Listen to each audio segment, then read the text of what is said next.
करोति या बिभर्ति या निहन्ति या जगत्त्रयं समन्ततो विभाति या न दृश्यते क्वचिच्च या। सर्वस्वरूपे सर्वेशि सर्वशक्ति समन्विते भयेभ्यस्त्राहि नो देवि दुर्गे देवी नमोस्तुते। शिवाय गुरवे नमः। श्रीमात्रे नमः। श्री विष्णुरूपाय नमः शिवाय। श्री उमायै नमः।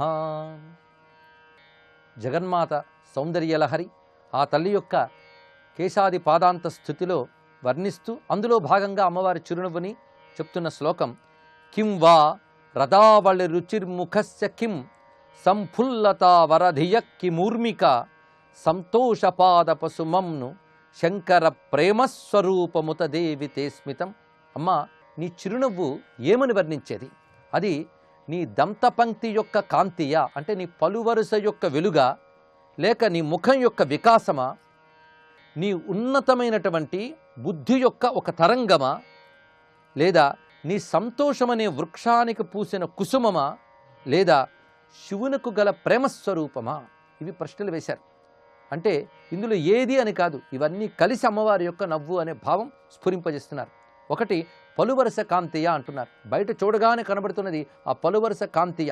రెండు ముఖము యొక్క వికాసమా, అంటే ముఖం యొక్క ప్రకాశ స్వరూపము ఆనందము అంతా నవ్వులో వ్యక్తమవుతోంది, అందుకది ముఖము యొక్క వికాసమా. కిం సంఫుల్లత, కుసుమం వికసించినట్లుగా ముఖం వికసించింది, ఆ వికాసము నవ్వుగా కనబడుతోంది అనుకోవాలా, లేదా నీ శ్రేష్టమైన బుద్ధి యొక్క తరంగమా. వరధియ కిం ఊర్మిక, బుద్ధి యొక్క తరంగమా అంటే అమ్మవారి బుద్ధి అనగా జ్ఞానం.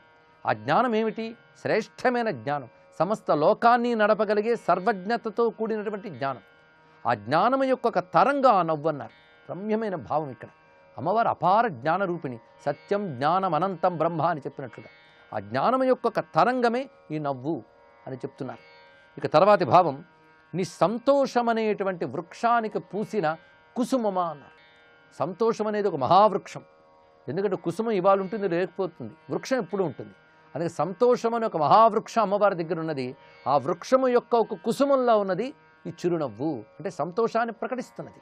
అందుకే సంతోషపాదప సుమం, ఇలాంటి భావన అసలు సాహిత్య ప్రపంచంలోనే అరుదైనటువంటి భావన, అద్భుతమైన భావం. ఇక శంకర ప్రేమస్వరూపం, ఆ చిరునవ్వు శంకరుని యొక్క ప్రేమస్వరూపమా. ఈ భావం రెండు విశేషములు. శంకర ప్రేమస్వరూపం అనే దాన్ని రెండు రకాలు చెప్పుకోవచ్చు. అమ్మవారికి శంకరునిపై ఉన్న ప్రేమ, శంకరునికి అమ్మవారిపై ఉన్న ప్రేమ, ఆ రెండూ కూడా నవ్వులో కనబడుతున్నాయి. ఆ శివుని చూసి అమ్మవారి ప్రేమగా నవ్వుతున్నారు. అంతేకాదు ఆ శివుడు కూడా అమ్మవారిని చూడడంతో ఆ ప్రేమ కూడా నవ్వులో కనబడుతున్నది. ఇక్కడ అవతల వారిని చూసి మనం నవ్వగానే వాళ్ళు కూడా మనల్ని చూసి ప్రేమగా నవ్వితే మన నవ్వు మరింత వికసిస్తుంది. అందుకే అమ్మవారి నవ్వు శంకర ప్రేమ స్వరూపం అని చెప్పడంలో ఆ మందహాసంలో ఎన్ని భావించవచ్చో, జ్ఞానాన్ని భావించవచ్చు, శివుని ప్రేమను దర్శించవచ్చు, అమ్మవారి యొక్క సంపూర్ణమైన భావాన్ని, సంతోష స్వరూపాన్ని దర్శించవచ్చు. ఈ ప్రశ్నలతో మందహాస సౌందర్యాన్ని అత్యద్భుతంగా ఆవిష్కరించిన గణపతి ముని గారికి నమస్కరిస్తూ తర్వాతి శ్లోకంలో దిక్షు ప్రకాశ పటలం వితన్వత కోటి ప్రభాకర విభక్త తేజస నేత్రేణ తే విషమనేత్రవల్లభే పంకేరుహంక ఉపమాతి పండిత. సాధారణంగా నేత్రముని పద్మాలతో పోల్చుతారు. నీ రమ్యమైన నేత్రాల్ని పద్మాలతో ఎలా పోల్చాలమ్మా? అది పద్మాల కంటే గొప్పగా ఉన్నది. ఎందుకంటే పద్మాలు సూర్యుని కాంతి వల్ల వికసిస్తాయి, కానీ నీ నేత్రములు కోటి సూర్యుల కాంతిని కూడా ప్రసరింపజేయగలిగే నేత్రములు. ఇక్కడ అమ్మవారి సౌందర్య వర్ణన ఎంత దివ్యత్వంగా గణపతి ముని చూస్తున్నారో మనం పరిశీలించవలసిన మరొక అంశం ఉన్నది ఇక్కడ. కోటి ప్రభాకర విభక్త తేజస, పైగా విభక్త తేజస, కోట్లాది సూర్యులకు తేజస్సును పంచే నేత్రములు. ఈ మాట చాలా విశేషమైన అంశం. విభక్త అనే మాటలో ఉందండి అందమంతా కూడా. ఎందుకంటే అనంతమైన ఆకాశంలో ఎందరు సూర్యులు ఉన్నారో లెక్క కందని సూర్యులు ఉన్నారన్న విషయం ప్రపంచం మొత్తం మీద మొట్టమొదట చెప్పినటువంటి జాతి భారత జాతి.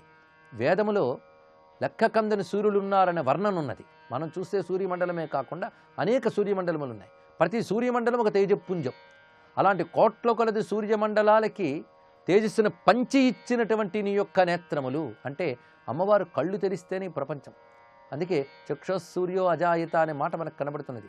నేత్రముల నుంచే సూర్యశక్తి ఉద్భవించిందని విరాట్ పురుష వర్ణన.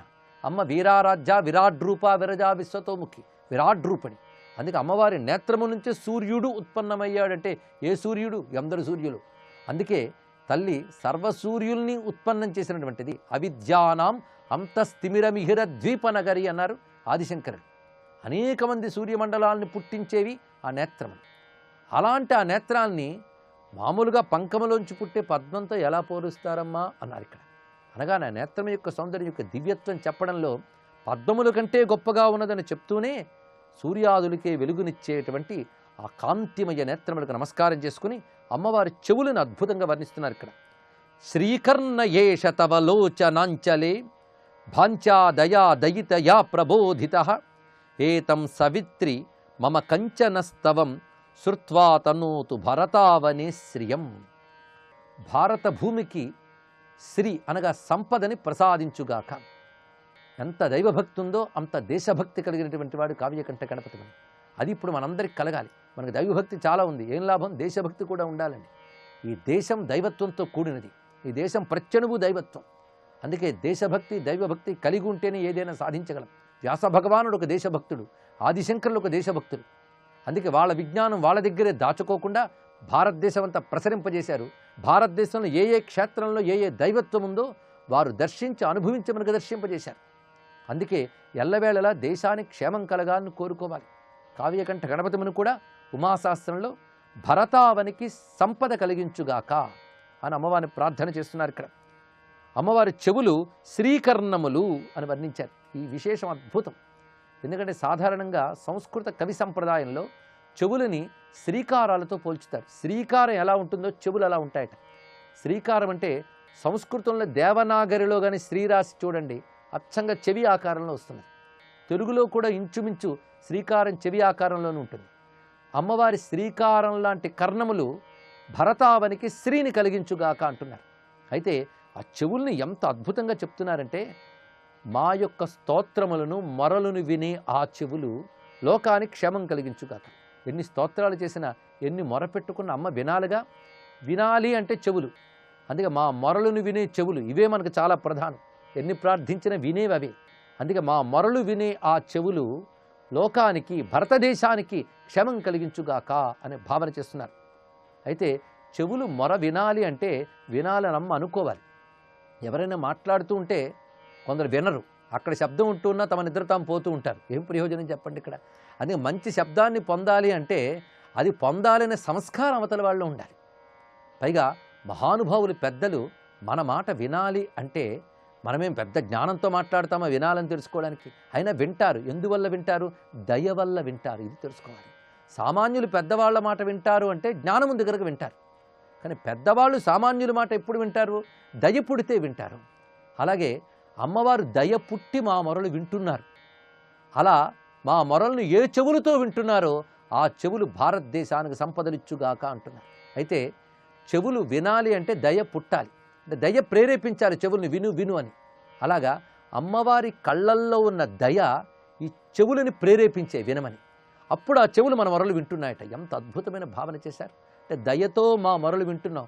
లేకపోతే వేదాల చేత నుతింపబడే తల్లి, మహర్షుల చేత కీర్తింపబడే తల్లి, దేవతల చేత స్తుతింపబడే తల్లి మామూలు మానవుల మాటలు విని మొరలు విని దయ చూపిస్తున్నది అంటే కేవలం దయతోనే వింటోంది. పసిపిల్లడి పలుకులు తల్లి ప్రేమతో వింటుంది, అంతేగాని పండితుడిని వినది ఇక్కడ. అదేవిధంగా భక్తుల మొరల్ని అంత దయతో వింటోంది. ఆ దయ ఎక్కడున్నది? కనుల్లో కూర్చుందిట ఆ దయ. అరుణాం కరుణా తరంగితాక్షి. అందుకే అమ్మ కళ్ళల్లో ఉన్న దయ ఆ చెవుల్ని ప్రేరేపిస్తే ఆ చెవులు మన మొరలు వింటున్నాయి. ఆ వింటున్న చెవులు లోకానికి మంగళము కలిగించుగాక.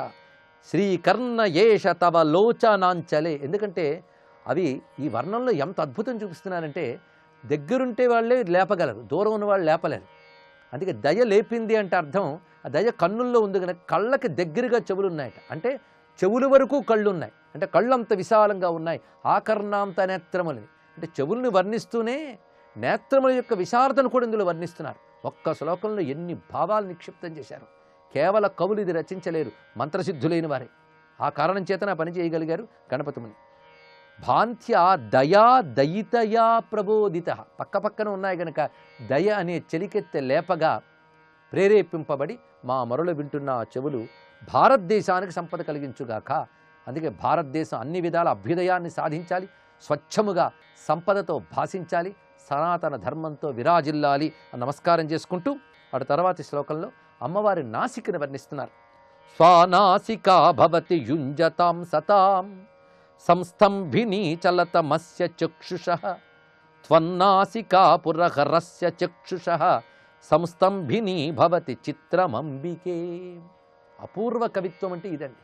ఇదివరకు ఏ కవి వర్ణించని భావం, అటు తర్వాత కూడా ఇంతవరకు వర్ణించలేదు అని చెప్పవచ్చన్న భావాలు గణపతిముని ఉమాసహస్రంలో కోకొల్లలు.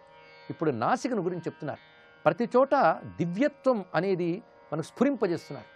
అలాగే ఇక్కడ కూడా యోగశాస్త్రంతో సమన్వయించి నాసికను చెప్తున్నారు. యోగశాస్త్రంలో దృష్టిని ఏకాగ్రం చేయడం కోసం ఒక ధ్యాన ప్రక్రియని చెప్పారు. అది నాసాగ్ర దృష్టి, అంటే ముక్కు కొనపై దృష్టిని పెట్టుట అని అర్థం. ముక్కు కొన అంటే ముక్కుకు 2 కొనలు ఉన్నాయి. అది కనుబొమ్మల నడివి ప్రాంతం ఒక కొన, ముక్కు యొక్క చివరి భాగం ఒక కొన. చిత్రం ఏంటంటే దృష్టిని ఇక్కడ కానీ ఎక్కడ కానీ ఎక్కడ నిలిపిన ఏకాగ్రత అనేది సాధ్యమవుతుంది. అయితే ఆజ్ఞాచక్ర స్థానం దగ్గర పెట్టడం దృష్టిని అదొక పద్ధతి. అలాగే ముక్కు కొనయందు కానీ దృష్టిని పెడితే దృష్టి చెదరకుండా ఉండే అవకాశం ఉంటుందిట, అదొక పద్ధతి. అలా ఎవరైనా సరే యోగం చేసేటప్పుడు ధ్యానం చేసేటప్పుడు తమ నాసికం యొక్క కొన దగ్గర దృష్టిని పెడతారు, అప్పుడు దృష్టి నిలుస్తుంది.